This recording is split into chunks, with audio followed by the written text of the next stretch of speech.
The CIA has reportedly concluded that the Saudi Crown Prince Mohammed bin Salman ordered the assassination of the Washington Post journalist Jamal Khashoggi in Turkey last month.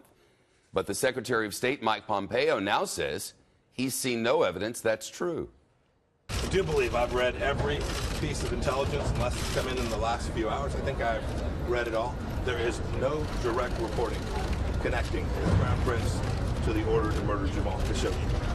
Secretary Pompeo was on Capitol Hill with the Defense Secretary James Mattis to brief lawmakers on the civil war in Yemen and the U.S. relationship with the Saudi kingdom.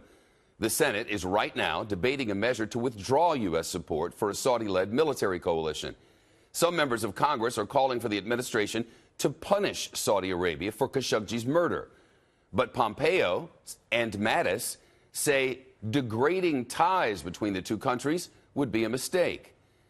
Rich Edson reporting live from the State Department. Shep, the administration's pitch in this briefing is that it is in the national security interest of the United States to maintain its alliance with Saudi Arabia and to continue supporting that Saudi coalition in Yemen. Secretary of State Mike Pompeo saying, according to his prepared remarks in this briefing, quote, "We want to keep Saudi Arabia in America's column because the alternative is co-optation by China and Russia." Pompeo also wrote in today's Wall Street Journal that the Trump administration would consider more punishment for Saudi Arabia if new information came to light on the murder of Jamal Khashoggi. CIA Director Haspel went late last month to Turkey. She met with Turkish investigators there who were looking into the murder of Jamal Khashoggi. She was not at today's briefing, despite the fact that Democrats and Republicans requested her attendance. It was inadequate because the CIA was not there.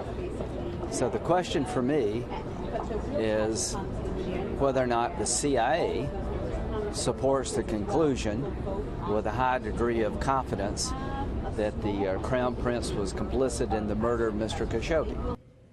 The Republican chairman of the Senate Foreign Relations Committee, Bob Corker, said that it was apparent to the senators in that room today that the Saudi Crown Prince Mohammed bin Salman was responsible for the death of Jamal Khashoggi and that the Crown Prince is out of control.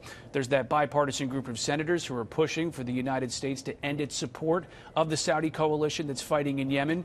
To that, the Defense Secretary James Mattis said in his opening statement, quote, "Pulling back our limited U.S. military support, our weapons sales to our partners, and our protection of the Saudi and Emirati populations would be misguided on the eve of the promising initial negotiations." Secretary Pompeo said they're hopefully in the next couple of months going to reach some type of ceasefire, secure a ceasefire there. The Saudi coalition is fighting Iranian-backed Houthis in Yemen.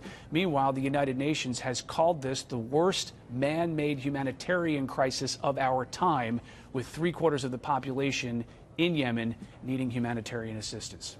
Shep? Rich Edson reporting from the State Department.